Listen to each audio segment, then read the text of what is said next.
Okay, welcome everyone. Dr. Erickson, EHS Physical Therapy Chiropractic. Jake here with the Central Motion Spine Sport. So this is a common question. We want to go through what we want to actually show you some pictures on the computer, which is why we're doing it this way. Usually we use our phones, but we wanted to be able to show on the computer, share the screen, and show you what we're talking about, the difference between what a disc bulge is versus what a disc herniation is, the different stages of herniation, and then really talk about, that's the education part, but then really when it gets down to it, it doesn't matter what your picture shows on an MRI or an advanced image. You could have multi-level, bulges or multi-level herniations or all kinds of these fancy words. And that's what happens when I want to go through the process of when you have this pain in the back of the leg and how you get to that point of, getting an advanced image or an MRI and then being confused about they hand me this report, right? I see this report and I'm like, I don't know what that means. I don't know what that means. And then the fear that comes in with that. And that's why people have the questions. So I'm going to share the screen and then I want to go through let's see here. Not that way.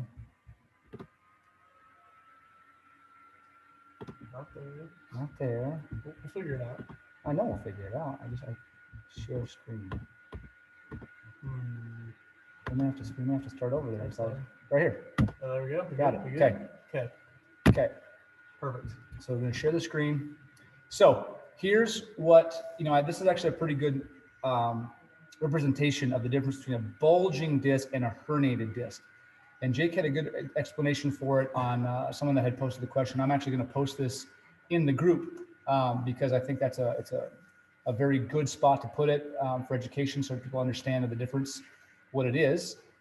So the bulge you can see here is just a piece of this outside white part is called the annular wall. And how would you describe that? Just a bulge, Jake? I mean, it's like a little piece that's kind of taking up space, but pushing in there. Yeah. So like the inside of that white area, you're seeing that disc there, the annulus, that's the outside of the disc. So on the inside, there's a fluid. It's almost like a gelatinous substance, the nucleus pulposus. Mm-hmm. So you can get like, and we can see that over here. Oh, perfect. We'll go to some other pictures here as well. This would be the nucleus on that pink part. So on the degeneration, on the prolapse, you can see that inner material start to kind of push towards the edge. Well, that can cause that little bulge at the end there of the outer fibers of that annulus pushing against whatever, taking up space where it shouldn't be, is how I should word that. Mm-hmm. So here's the different stages of herniation. I'm going to back up a second. Okay. The bulge here, okay, when you get some pressure on that annular wall, this typically looks like what we would see would be central or just off to the right or left lower back pain. Exactly. Maybe with a little bit of referred, I wouldn't call it radiation, like a traditional like full on referral. Yeah. But like it could be right lower back, left lower back, maybe kind of buttock, kind of the outer hip and buttock area, just because it's kind of referred. And that's because it's a discogenic pain, discogenic meaning it originates in the disc, because this outer segment here of the disc does have pain receptors that go to the brain. So we sense that, that hurts, doesn't feel good. The difference with the herniation is the size and you can see the amount of space that it takes up. So yes, they often, I would say, you tell me if this is something different. They can start like this, definitely, and then progress into something bigger. For sure. Or there are times when it's just acutely, you pick something up, you bend, something happens, and it just goes like this right off the bat. Yeah. Herniation right off the bat. So like the common mechanism for herniating disc, or even causing like a bulge, is like you bend over, you twist, and then you lift something. Yep. That's the most common mechanism. And then you're stuck, and you got pain down your leg. Yeah. So the difference, I mean, you can see just by the size, and I think that redness actually has a pretty good representation of the inflammatory part of it. Definitely. It's angry. The pain is typically constant. It's hard to get in a position that calms it down. Now, there are certain positions and movements that may change the location of the pain, which is, again, we're going to go back to that. That's a good thing. Regardless of what you have shown on a picture, it's more important, can you change it? Can it be changed? Can it be healed? Then if it's, if we can help you fix it and it's gone, who cares what the picture looks like? As long as you don't have, you're back to your function and you're doing things, then it doesn't matter what it looks like, because there can be people who have multi-level bulges or herniations who have zero symptoms, zero pain. because it's considered, you know, as we kind of get a little bit older, this is probably considered a normal finding. There's lots of people who have bulges that have no pain. Yeah, if you took a scan of either of our spines, I guarantee Yeah. we have bulges. Yeah. I have no pain. Yep. You have no pain. No, Yeah. I have pain intermittently, but Sure. I know, you know, we work on it. We take care of it. We stay proactive on things. We try to work out and be healthy and lift weights and stay strong. But that also can be confusing when people have right-sided lower back pain, for instance. We see this too. And they go ahead and they go down the path that they usually go down. Yep. They don't know that they can come to us right off the bat. They go to their primary care provider because we've been conditioned to do that in the United States, even though we spend more on healthcare than any other nation in the world, and we still don't have the healthiest people. So there's something wrong here, right? So they go to their primary care provider who does not have the expertise of musculoskeletal care. Right. They do not have the expertise of musculoskeletal care. I'm going to just come back to this and go through that just a second. Okay. So they don't have the expertise of musculoskeletal care because they don't get it in school. It's not what they primarily see, especially if it's a family medicine or a generalist, which is very okay. It's okay to go to things like that for colds and my high blood pressure, or I have diabetes, or those kind of things. They're experts in that. But on mechanical low back pain, which is the vast majority of low back pain, you're going to get the standard. Well, I don't know what it is. You might have a sprain or a strain. Let's get an x-ray. Okay, that looks normal. Let's get some more tests. So there's $2,000, there's an MRI. Well, let's get you, first they won't go there first. They usually go, here's some medication, go take some pills. Muscle relaxer, probably. Yeah, here's a muscle relaxer and a pain pill. Yep. Go home, rest, don't do anything for 2 weeks. And if it doesn't get better, give me a call. Exactly. That is not the way you want to go about handling this thing. No. Typically, when they do start right in the back, like we see, correct early intervention of conservative care, chiropractic, physical therapy, doing the right thing, seeing the right person has very fast resolution of this problem. Definitely. I mean, we have people that we only need to see a couple times, 2-3 times. Yep. And it resolves if they come in, you know, quickly and we can get the right movements and the right things right off the bat. So that's typically what I said, the course of care. I get back pain. I don't know what to do. I'm confused. I'm frustrated. It won't go away after a week or two. I call, make an appointment with my primary care provider instead of going right into, a chiropractor or a physical therapist that knows. Now, there's different kinds of chiropractors and physical therapists as well. Definitely. Just like other different kinds of medical professionals and doctors, that some physicians and they know what they're doing and very specific with that. Some don't.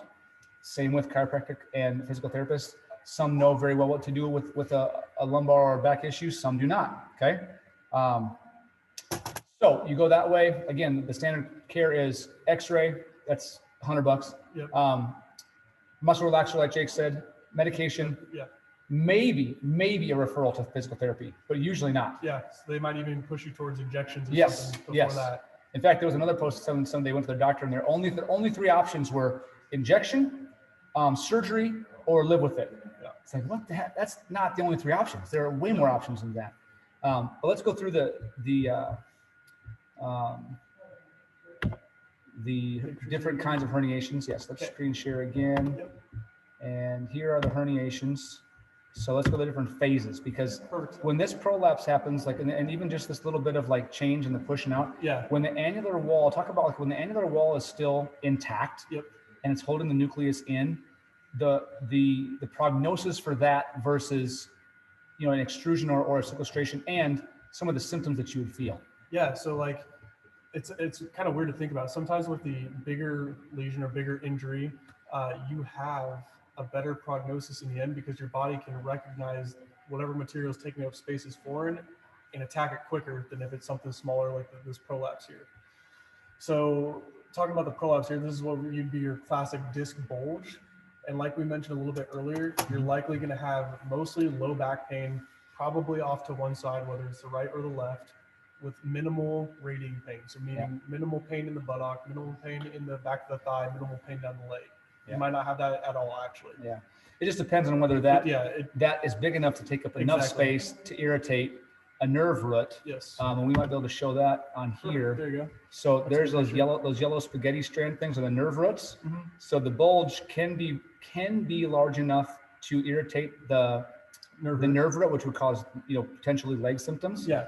And that's actually a good picture, because then the next stage, the herniated disc stage, is where there's actually herniation of the piece like pushing through, which was that picture back here of the extrusion here. moving through that annular wall. Now, when it's contained within the annular wall, it's usually, we can usually change those very quickly. Very quick. You have a significant reduction in Yes. pain and a significant improvement in range of motion with moving in the right direction and getting on top of that. And because it's intact, everything is in, it just needs to be moved back that way, as opposed to, when it starts to actually escape, Right or when through it's the wall. way out and you just like all of a sudden like, blah, like you just busted the whole dam is like just, there's, the integrity is like not there. It's just, you've lost integrity of the disc. Yep. So with the extrusion here, you can see this pink part here again is the nucleus. You can see that starts to actually break through the outer layers of the wall there, the annulus fibrosus, the outer layers of the disc there. And when we get that nucleus pulposus extending into that cavity, that space in the joint, that's where we can start to get leg pain. The inflammatory process becomes a big thing. So you can have mechanical compression of the nerve root from this actually pressing on the nerve root, or from the nuclear material spilling out of the outside of the disc there. That can cause chemical inflammation, which again can contribute to that leg pain and increase that low back pain. Yep. So you'll likely have both symptoms with something like this going on. And the difference is chemical pain, like you said, that's a great idea, because your body recognizes that as a foreign thing. Something's not right there. So chemically, it's going to be constant pain. You cannot get rid of it. Now, mechanical pain can be constant as well, which is kind of confusing or tricky but with the right help or the right professional to help you, mechanical pain typically can be changed. The location of the pain changes, the intensity of the pain changes, and your mechanics change. Where an inflammatory state is just like when you sprain your ankle and it's just all angry and red and hot. It doesn't matter what you do to it, it just hurts all the time. Yeah. In that case, sometimes then we do like to have help with. Okay, yeah. Go ahead. So we want to introduce a chemical, right? Yeah. So maybe like commonly there's like a Medrol dose pack or even a steroid injection to help reduce that inflammation. But that's not a treatment in and of itself. That just relieves symptoms temporarily.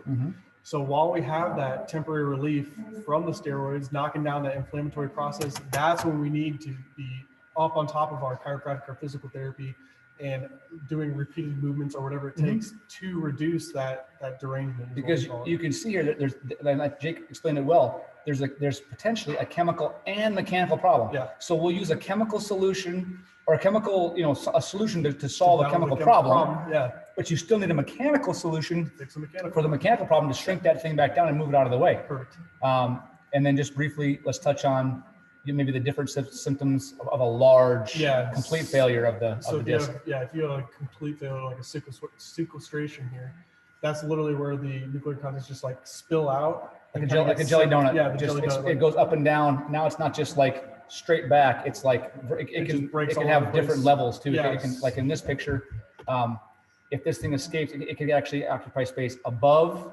above and below, because this thing is like just spilling out into this whole joint space here. So when that happens, you might start with back pain, and then as that actually spews out, your back is, oh, I feel great, I feel good, but you have that leg pain that you cannot get to go away because that material is now pressing on nerve roots at the level above or below, but you don't have that pressure on the disc anymore. So you don't have the low back pain, you just have the leg pain. Classically, this is the person that I've seen people like this, and that people have this question. Yeah. They're the ones that have burning calf pain. Like they're like, there's nothing wrong with my back. There's nothing wrong with my back. I don't feel it. It's my calf, my foot. I can't get it. It's on fire. You know, you can't walk very far. You can't sit very long. That is because it's coming from the back. You just don't feel it there because now there's not even like that discogenic pain anymore because it's completely failed.